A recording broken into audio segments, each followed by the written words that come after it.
Hey, folks. So we're here with longtime friend of the show, Danny Shaw, professor here in New York City. It's been a while since we've had a chance to talk with Danny. How are you? Everything's good in the struggle always. Good evening. Great. Well, I'm glad that you're back, and I'm glad that we're able to have a little chat like we've done on previous occasions. I know you've recently done some traveling. I know you were in Venezuela, and you've been in other places. Can you talk about some of your recent travels? I was in the Dominican Republic. There's a dire situation.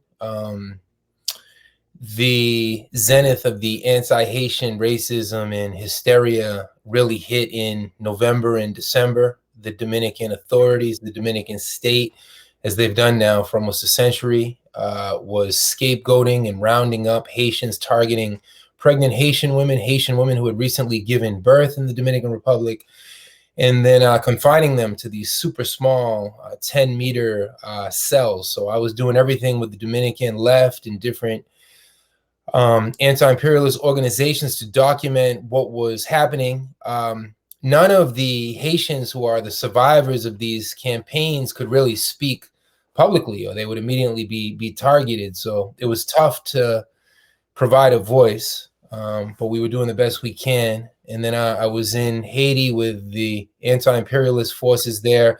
The situation in Haiti right now is particularly dire. Gasoline has been at 11, 12 to $20 per gallon, almost something unimaginable to us here in the imperialist core, never mind in one of the most oppressed, impoverished, exploited countries in the world. And the gang warfare has reached new depths, and they're targeting a lot of organizers and civilians, getting shot out of their neighborhoods, burned out of their neighborhoods. So it's more important than ever to be in solidarity with the Haitian revolutionary movement. I'm constantly posting and translating on Twitter so people can have a different view on what's happening in Haiti. So that's an update from those two countries that are neighbors kind of by historical fortune. I was in Venezuela for the elections at the end of November, and then there's another big election in Venezuela coming up this Sunday in Barinas, a showdown for the governorship of one of the frontier states. So whoever wins that will determine a lot of the border policy. Of course, it's the U.S. and Colombia that want to use that border economically, diplomatically, for paramilitaries to continue to create these sabotaging efforts against the Bolivarian revolution. And in a question of hours, really, I'm off to Nicaragua. Daniel Ortega and the Sandinistas will be sworn in a matter of days as well. Always an honor to stand shoulder to shoulder with the Sandinistas. I saw the work that you all were doing, just about a month and a half ago in Nicaragua. That was very important.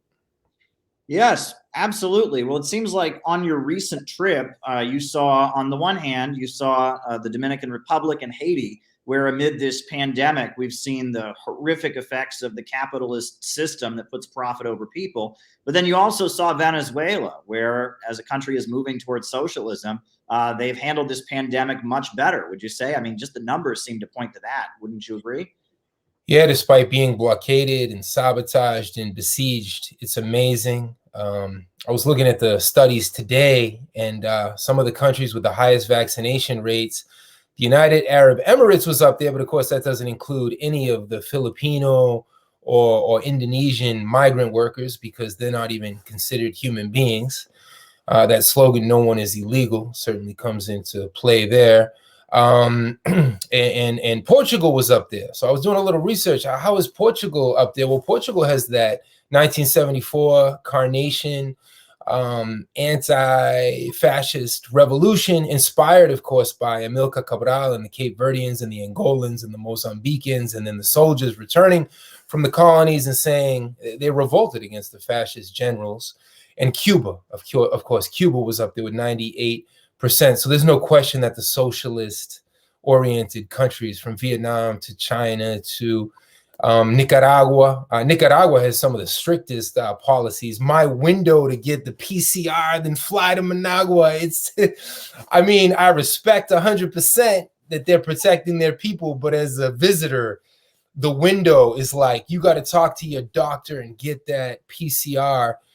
the window's like 36 hours with the airline. It's no joke, but hey, you have to do what you have to do. Some of the headlines from the New York Times and the Wall Street Journal critiquing China, but China is not suffering from what we're suffering from right now. New York City, the entire Eastern Seaboard, the entire US, it's out of control right now. Absolutely. No, when I was in Nicaragua, they talked about how they've had a very good effort to protect people, but they haven't locked down because of the devastating impact that would have on businesses. They're regulating who comes in and out of the country. I know we had difficulty making sure we had the right tests as well, but they've managed to protect the country in a way that doesn't devastate things in terms of the population. It's not just, Venezuela and Cuba that have done a good job handling COVID. I know in India, the section of the province of India called Kerala, that's under the leadership of the Communist Party of India Marxist, they've also done an exceptionally good job. And even like a neoliberal publications like The Economist magazine have hailed what the government of Kerala has done. So Vietnam, China, basically any socialist country is going to do better than the capitalist countries have done. Meanwhile, not only have the capitalist countries, not been able to handle it very effectively. Look at the death rate here in the United States and the COVID numbers, but also the capitalist countries of the world have left their population to be devastated. The amount of hunger I assume that these problems you saw in Haiti are due to the economic fallout partially from the pandemic. Is that correct? That's a very interesting question. For the last year, the rebellion exploded 11 months ago in Haiti against Jovenel Moise. We spoke about it when I was fresh back from Haiti. I'll just tell you from a gut level, organically, what I saw.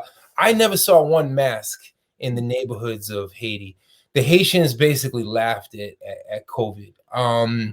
They said that their historical resistance and their DNA, and they talk about Compère Soleil, General Soleil, the number one Haitian general is the sun. And again, I talked to a bunch of Cuban doctors, because when you're in Haiti, there's these teams of Cuban doctors in solidarity with the Haitian people. There's also teams of Mormons to, again, contrast the missionary mercenary mentality of capitalism and white supremacy versus the Cubans who send concrete, tangible medical help in solidarity with the Haitian people and in solidarity with the world. Cuban medical internationalism, despite a blockade, is extraordinary. And the Cuban doctors themselves couldn't quite figure out why in the Haitian countryside and in the neighborhoods, they didn't see these spikes in COVID. The only time I ever saw masks in Haiti was when you went up into the super light-skinned bourgeois neighborhoods in Pétionville, and you had to go to a bank and put on a mask. So I'm super curious about that. I'm not pretending to be some medical anthropologist or a physician. I don't completely know how to grasp it, but I never saw one Haitian comrade or one Haitian family worried about COVID. And then some people say, well, there's not enough tests. They don't even know.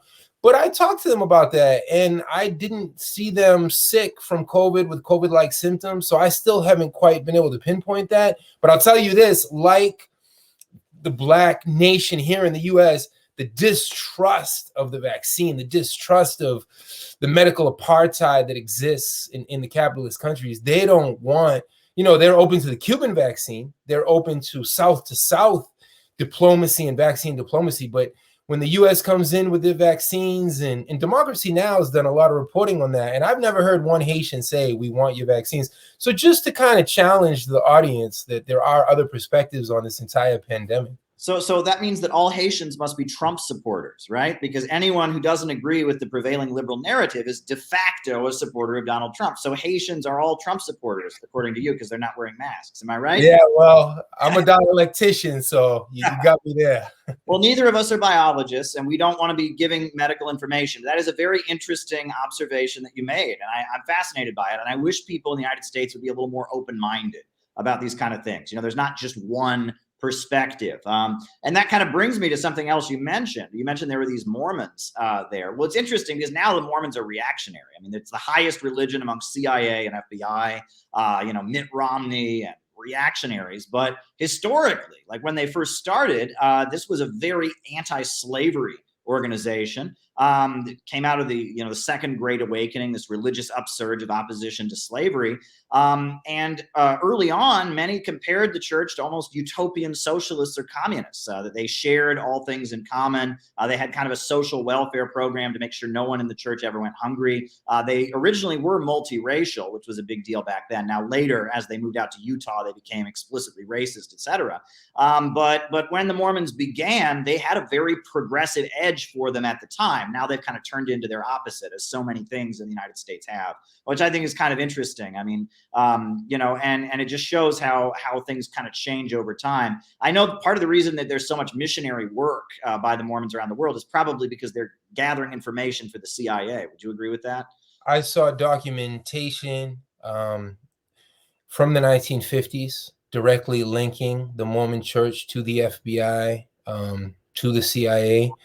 So I tried to dive into that documentation, and my experience was similar to what you said. I always saw these Mormons in the middle of the neighborhoods of the Dominican Republic and Haiti. They were always on their bikes.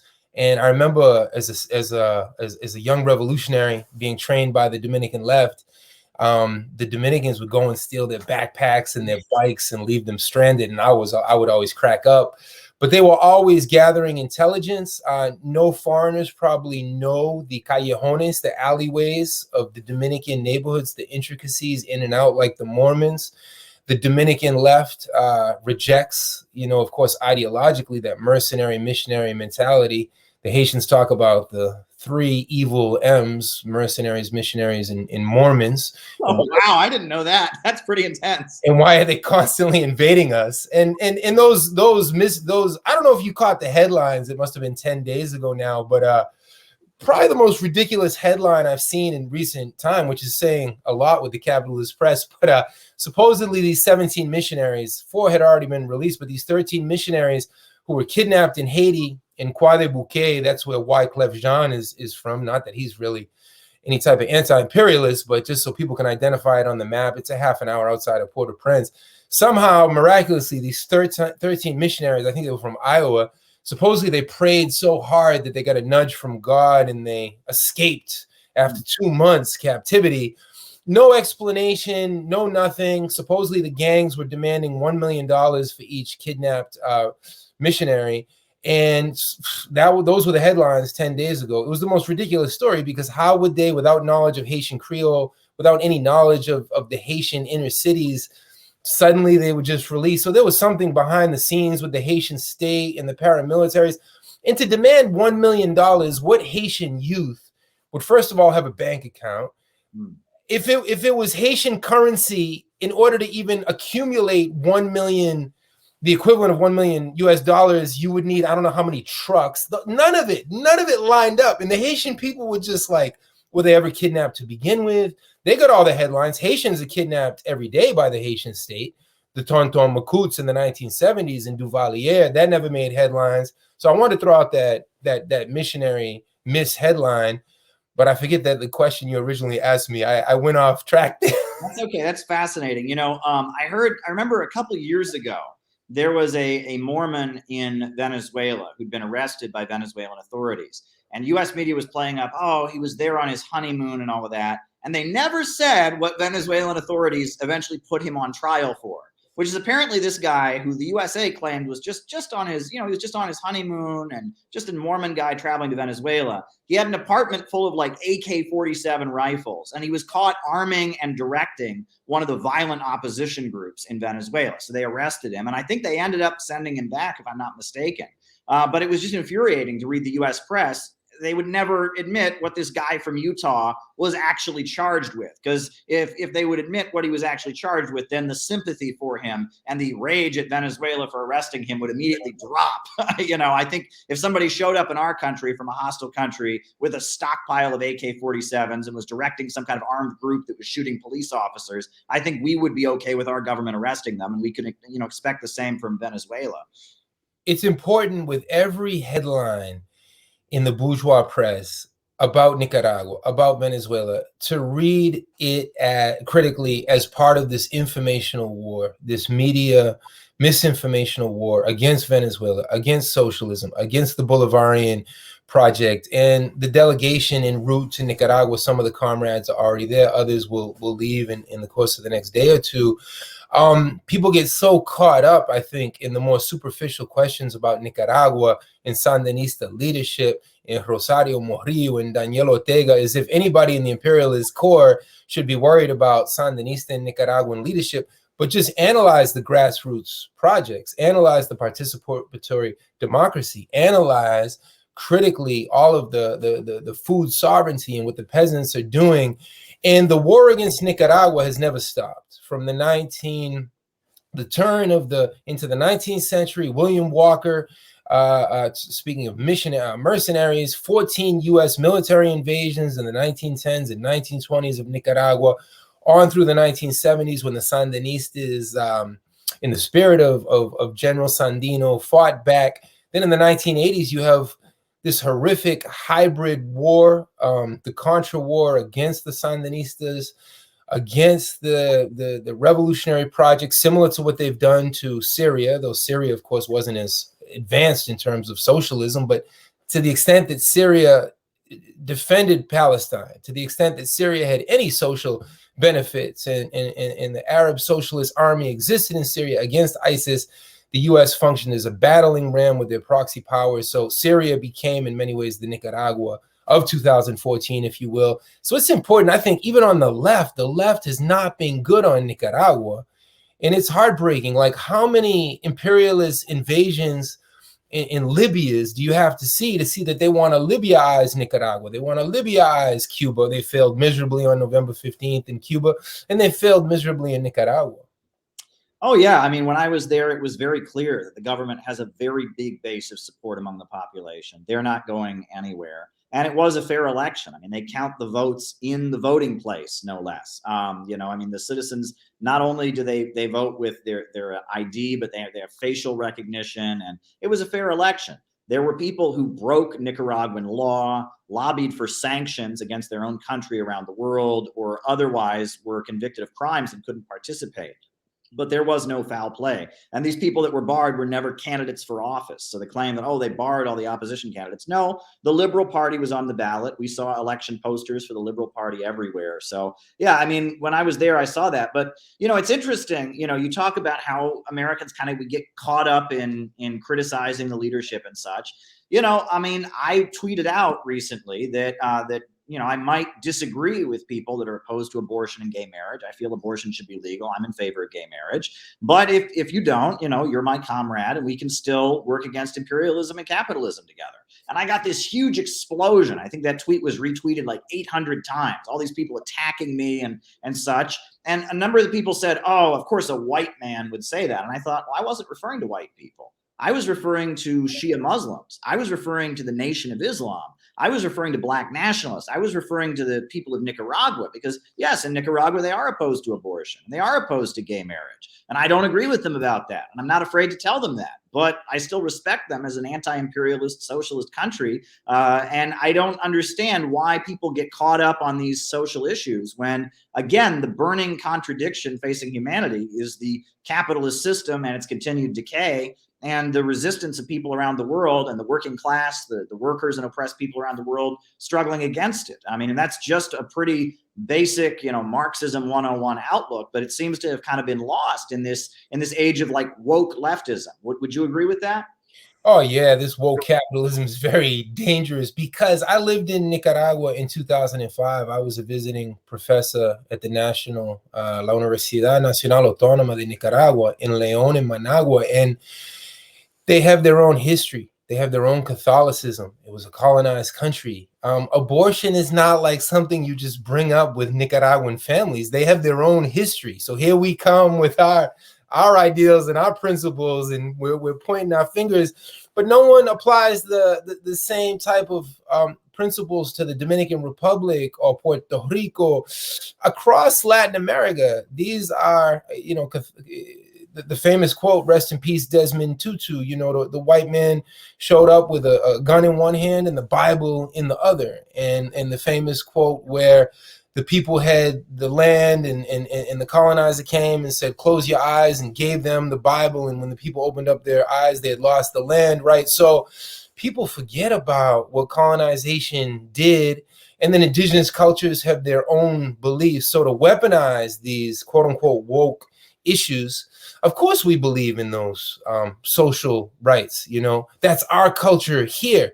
But when I travel to Managua, when I travel to Santo Domingo, I can't go into the homes of 60-year-olds with their grandchildren and the other generations and begin to preach about what abortion means to me and my family and how we understand it. It's ridiculous. And since we're talking about Nicaragua, 2018 was not, they presented it in this one-sided way that it was Daniel Ortega out there repressing free students. It was a civil war. It was an internationalized civil war. It was a coup attempt. The same thing they've done to Syria, converting the Arab Spring into an Arab sting. And again, the misinformation, people have gotten that totally wrong. Well, that actually brings me to something that, you know, I haven't had an opportunity to ask you this, but, you know, one of the, you know, that reminds me, just as we're talking about this, you know, one of the things I am most proud of, and it only for about a year because she got sick, but early on in my political career, I had the opportunity and really the honor of working side by side with Leslie Feinberg. Did you ever work with Leslie Feinberg?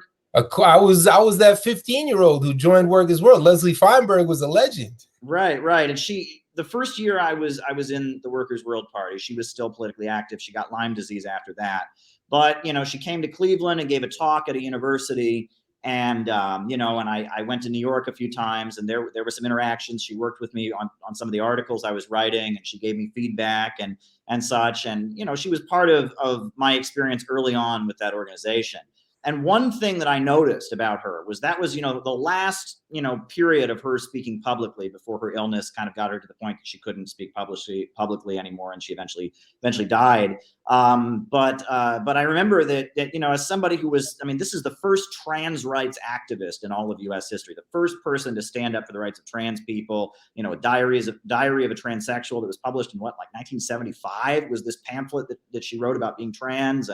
And I just remember that every talk that I saw her give in that year, it was at universities. It was these bourgeois mainstream universities were paying her to come talk about trans rights. And she'd get up to the podium and she'd talk about how LGBT rights and the LGBT movement was being hijacked against Iran or being hijacked against Cuba. And one thing she was totally opposed to was the hijacking of this movement she had given her life to serve imperialism. And that seemed to be like an obsession.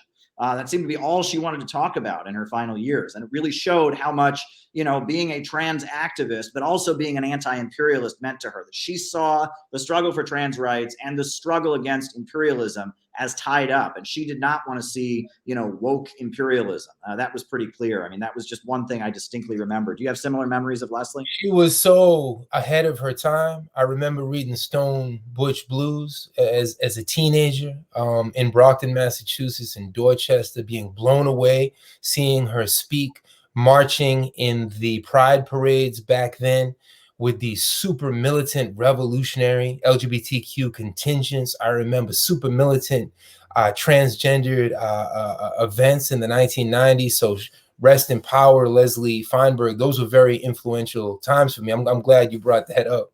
Yeah. Wow. I mean, you know, I mean, she was absolutely in every ounce of her soul an anti-imperialist.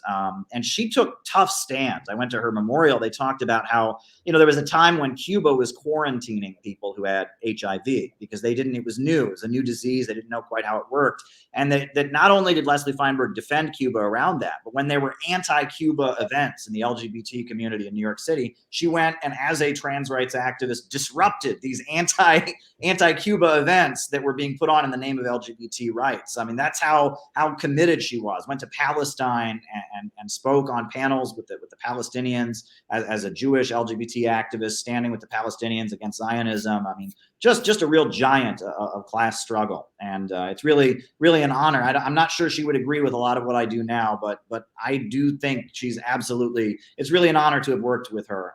That's how I feel. I would say so. Yeah, we stand on the shoulders of giants. When I think about all the mentors and the Sam Marcys and Leslie Feinbergs from over the years, it's an honor, because when you're young coming up and you see them speak publicly and they don't miss a beat and they can spin on a dime and they have all of this history down and the anti-imperialist line, that's who taught our generation. Yeah. Did you meet Sam Marcy? I was at his 85th birthday.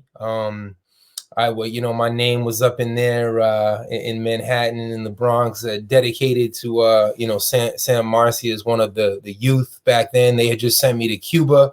I was 16 years old. I played in a basketball tournament in Las Vegas when Kobe Bryant was already famous, 1995, and then directly from Vegas, I flew to the border, and we brought all these buses and medical supplies to break the blockade. They locked us up on the border with Canada. We pushed through hundreds of solidarity activists and made it to Cuba in 1995, and that was thanks to Sam Marcy and the Central Committee of Workers' World at that time.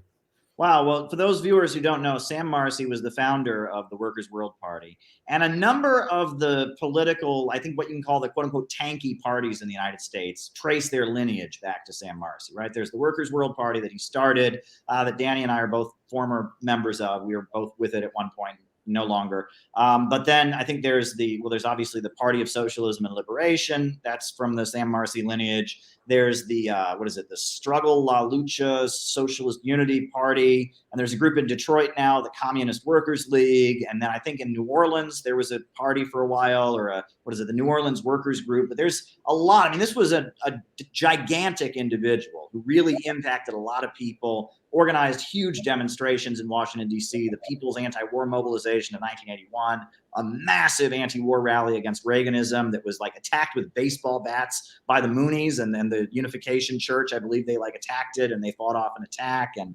it was just, this was a guy who had lived through the 1930s, had been with the Communist Party in the 30s, had gone through World War II, had lived through McCarthyism, and then started organizing the next generation, the hippies during the Vietnam years, and just really, and it's too bad how I feel like he's almost overlooked. There was a New York Times obituary when he died, and there are various places online, but it's a shame there's not more of his material out there, because this was a really brilliant organizer. Students of dialectical materialism should revisit Sam Marcy, all of his archives, all of his writing, a series of pamphlets and books. Excellent material. One of the great, thinkers of American Marxism. He was born in revolutionary Soviet Union. He remembers the Red Army defending the Jewish community and other oppressed communities during the Civil War against the White Army and the 14 invading, marauding imperialist armies that tried to overthrow the Bolshevik Revolution, and then came of age, cut his teeth in Buffalo. Vince Copeland and Deidre Griswold is the daughter, and there's that whole legacy. We should definitely return to study Sam Marcy. One of my favorite pamphlets was Marxism and Rebellion, where he lays out the importance of the Rodney King rebellion. It wasn't a riot, it was a conscious rebellion.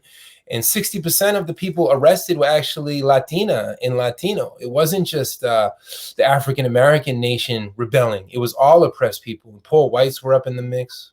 Absolutely. Yeah. And I mean, I remember one of my favorite pieces by Sam Marcy that I continue coming back to is, when David Duke, the white supremacist fascist, was running for governor of Louisiana, Sam Marcy wrote this beautiful letter to the workers of Louisiana, urging them not to vote for David Duke. And he did so in very sensitive, clear language, like arguments that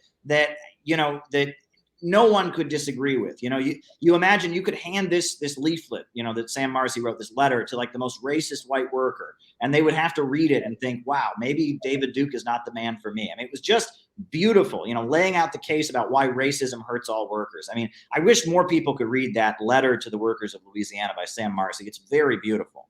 superb writing. He was an incredible writer. He didn't waste any word, any sentence. I'll tell you one anecdote. I remember him teaching. I was one of the younger comrades back then, but my mentors were directly mentored by him. I was the generation coming up, but he told this story and he wrote a lot about Jesse Jackson and how Jesse Jackson was a bourgeois liberal politician, presidential candidate, 1984, 1988. Michael Dukakis got the Democratic nomination, of course, but that Jesse Jackson represented the revolutionary potential because of the rank and file of that movement. And Jesse Jackson was the only one to go to many of these backward, chauvinistic, white mill towns and coal towns. But because he was there shoulder to shoulder with people, listening to people's grievances, he was able to win them over through struggle. Another one of the many lessons, and Sam Marcy would tell these anecdotes. They were in the South. They had to arm themselves against the Klan, because the Klan didn't just go after the Black nation. The Klan went after communists and socialists and hippies and anybody who dared question this Americanism and American exceptionalism and white supremacy. Yeah, absolutely. Absolutely. I mean, Sam Marcy was a giant in many, many ways. And, I draw a lot from William Z. Foster, who was the leader of the Communist Party during the 1930s. I never met Sam Marcy, but I was there you go, Toward Soviet America, a very good book that he wrote in the 1932 presidential campaign. But I never met Sam Marcy. I don't have that honor that you had, but spending a lot of time in the group that he built and that he kind of gave his life to building, I feel like on some level I have some understanding of the tradition. I obviously, there are people that can represent it far better than I do, but yeah, I mean, he's really a giant in U.S. history. And that's the legacy of being a cadre, because I feel like in this Twitter age, a lot of people talking so much. How many marches have you been to against the police this month? The last year, and that's what I learned. People can talk all they want about this organization and these cadre, and in Spanish they say militantes, but these people are the most dedicated revolutionaries, where they're taking all of this theory and they're out in the streets. They're out in the South Bronx. They're in Brownsville. So I think some of these internet leftists need to take deep breaths, like slow your roll, because you and I cut our teeth in the streets of New York City, thanks to these revolutionary mentors. Sure. Well, I tell people that when I was an activist in Cleveland and I worked against police brutality, I had the opportunity to witness the activism of an organization called Black on Black Crime Incorporated, a nonprofit directed by Art McCoy. And I tell people that that's the closest thing I've ever seen to what a communist party should be. Now, obviously, this was more of a Black nationalist organization, but they were in the community. Every Wednesday night, they had a meeting in which there'd be like 80, 90, 100 people there to talk about things like the cost of rent, to talk about the speed light cameras that people got tickets from. If there was an issue with police brutality, they were there. They negotiated gang truces to bring peace to the community, and that this was a real organization. And, I got to go to court with police brutality victims, and, everybody who was at all an activist, whether it was the Workers' World Party or the RCP or the CPUSA, everybody was paying attention to what Black on Black Crime Incorporated was doing, because they were the center of community power on the east side of Cleveland. And Art McCoy, he had a radio program, he had this barbershop that he ran, and he was the voice of the Black community in Cleveland against the powers that be. And that's really, in revolutionary times. If you look at the 70s when the Black Panthers were around, or if you look at during the 1930s when the U.S. Communist Party was very big in New York City and in Chicago, that's what they were. They were a center of community power. And that's really what a communist group should be. It's not a book club. It's not an intellectual intrigue. It is a center of mobilizations of popular power. Would you agree with that's what you see in Haiti and other places? Yeah. I mean, as communists, as revolutionaries, we have to be the mentors, the basketball coaches, the dudes on the block to help the children, the tutors, and that was the CPUSA model that you mentioned. I was in, East Cleveland. I've been in Gary, Indiana, and I wish everybody, like, especially in the Bronx and in Yonkers and in Brooklyn, people always represent their neighborhoods. And of course, it's rough out here. The police brutality and the humiliation from the police murders and the unemployment. And right now it's freezing. It's freezing right now. It's a rough night in New York City, and the whole Eastern Seaboard. DC got nailed by this storm. Never mind the COVID that we mentioned. But when you go to East Cleveland, when you go to Flint, Michigan, when you go to Detroit, it's like the Rust Belt. I mean, that's where you're from, Ohio. It's another world. I don't think on the East Coast, because real estate values here, even in the hood, you're looking at $1,800 for a 1-bedroom, for a 2-bedroom. Like East Cleveland looked like Ho Chi Minh City, Hanoi, formerly called Saigon, now Ho Chi Minh City. It looked like a war zone, and you see little kids walking to school. That's where they killed and murdered Tamir Rice and so many others. And the absolute inability of capitalism to ever solve any of these socioeconomic crises. Absolutely. Well, Danny, I think you and I would both agree there's an explosion coming. I mean, the working people of this country are sick of these wars. They are sick of the economic devastation that's coming. They're sick of demagogues and racists like Trump. They're sick of the phony lies of Joe Biden and Kamala Harris. And working people, Black, white, Asian, Arab, Latino, there's going to be a working class explosion coming. And the question for all of us revolutionaries is, what are we going to do as that happens? Because I know in Mao's very famous essay in 1927, he said, when the people are in motion, you've got 3 choices. You can trail behind them, gesticulating and criticizing. You can stand in their way, or you can march at their head and lead them. And now is the time for political bravery, for leftists to be like, when that explosion comes, we're going to be the ones leading them. We're not going to be gesticulating and criticizing. We're not going to be standing in their way and trying to hold back the rebellion. We are going to be with our class brothers against the imperialists and big monopolies that run the world. That's my assessment of the situation. I mean, it's like a countdown. It's like a volcano that's getting ready to go off, basically. Because and these imperialists want more war. Look at all the headlines right now against Putin in Russia. I published an extensive piece in Covert Action magazine to really speak to the class nature, the class character of Russia. It's clearly not the Soviet Union. This Vladimir is not the other Vladimir. But just because he is a nationalist, just because he represents the oligarchs of Russia who have their own nationalist orientation, they're by no means socialists, that they actually look down upon the legacy of the Soviet Union. They've destroyed Soviet monuments and monuments of Lenin. They've actually, the contradictions in Russia, they've actually held up many of the white army commanders and the quote unquote, white heroes, the Tsarist heroes. When I say white, I'm talking about the white army, not the quote unquote skin color, as you know. But how do we characterize Russia today? There's this ideology in Russia that some State Department experts, quote unquote experts, have called illiberalism. But illiberalism is just saying, we don't want you to use Navalny to reinvade us and have your next Boris Yeltsin and take all of our nickel and natural gas. And we don't want to fork that over. We have pride. We have tradition. We stand on our own 2 feet.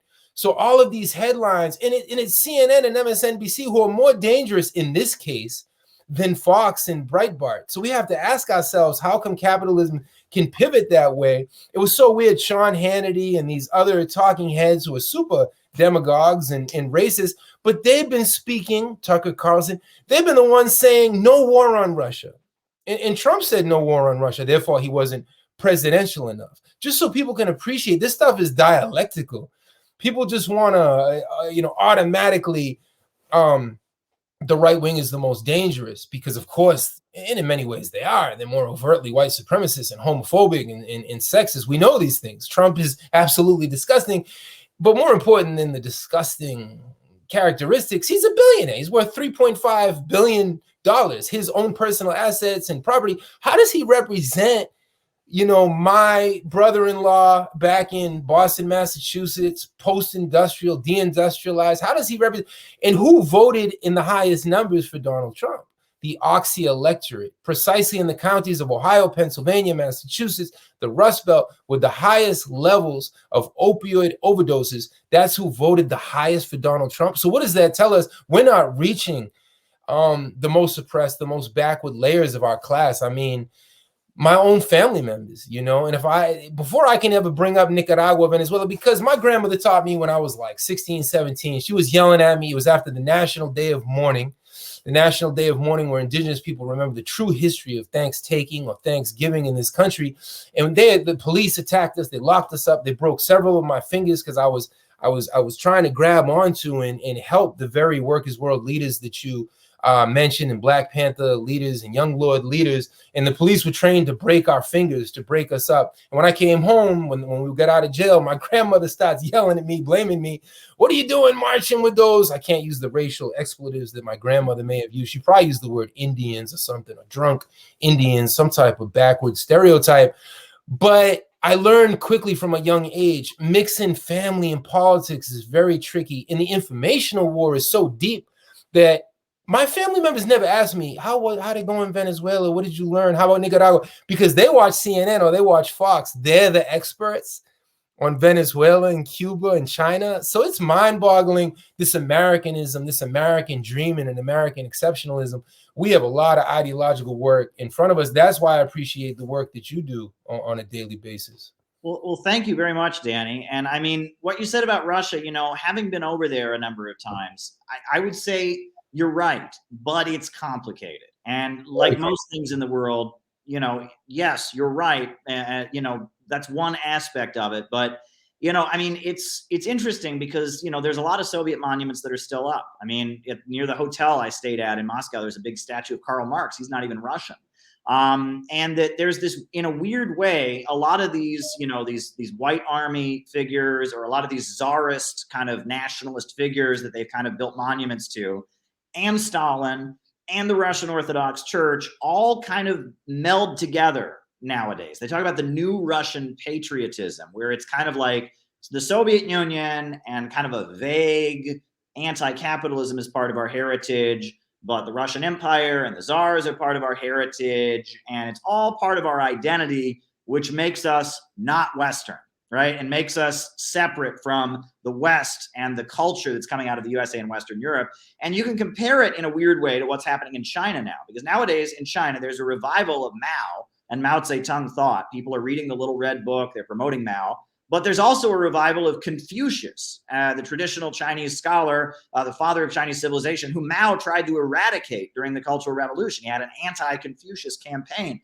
But now in China, Mao and Confucius kind of also walk hand in hand in what makes China unique. And this way they're saying, this is our culture and we're not like the West. And I think, again, we try to interpret things through the lens of the United States. And I try to urge people not to do that. Like the events of Tiananmen, for example, 1989, there was the events in Tiananmen Square. And a lot of people look at that and they think it's Kent State, right? These were a bunch of hippies singing Kumbaya. And the Chinese government was like, oh, these damn protesters disrespected our country and ran them over with tanks. That's not what happened.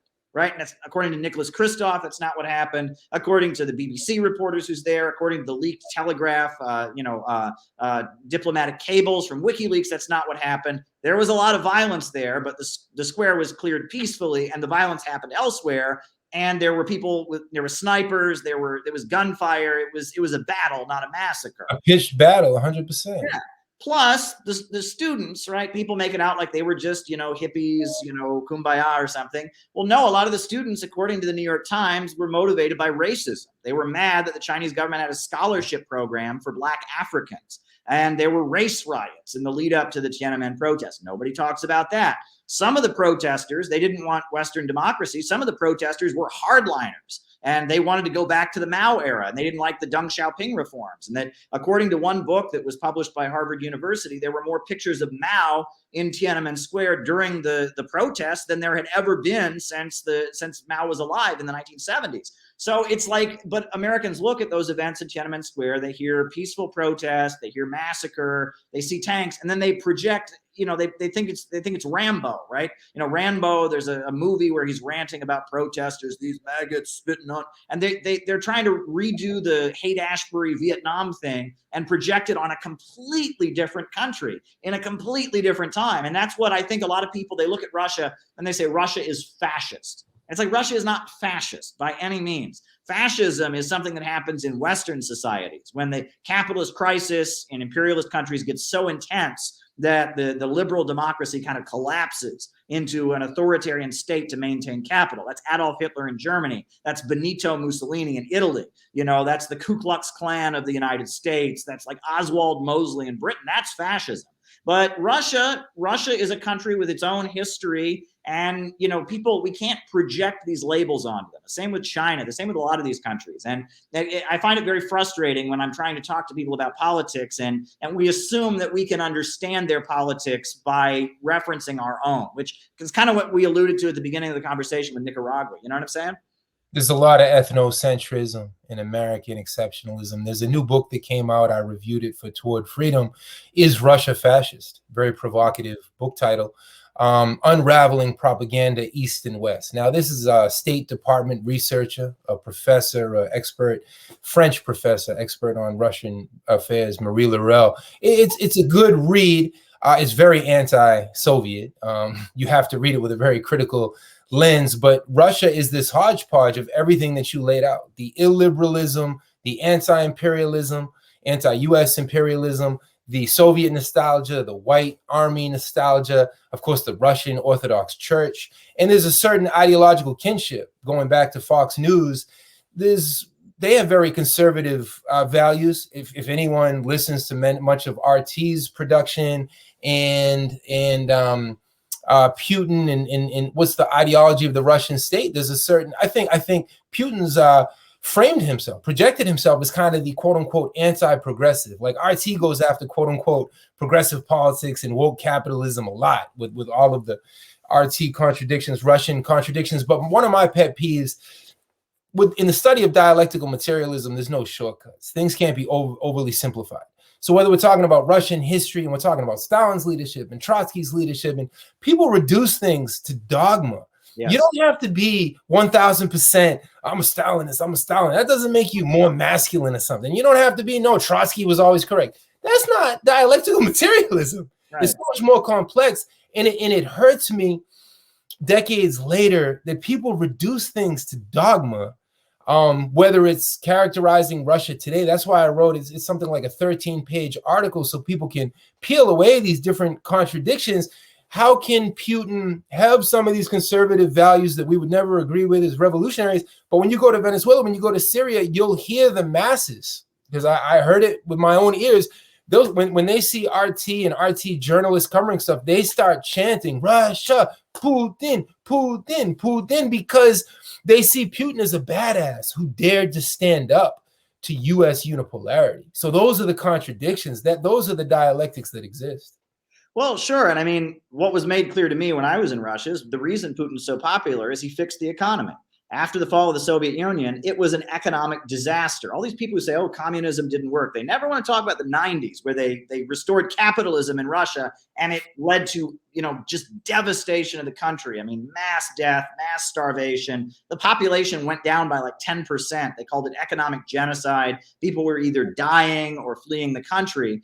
And, Putin came into office and he put the government back in control of the oil and back in control of the natural gas. He created Gazprom, the state-controlled gas company, and Rosneft, the state-controlled oil company. And he did that, and by reasserting a level of government control, he was able to stabilize the economy. That's why they hate him, right? They want that oil to be under the control of ExxonMobil and Chevron and BP. They don't like the fact that there's now an independent country selling gas and oil on the international markets. And, they've built this whole pipeline, the Nord Stream 2 pipeline to Germany, and the USA has tried to kill it. They put sanctions on Germany. Well, the pipeline is completed.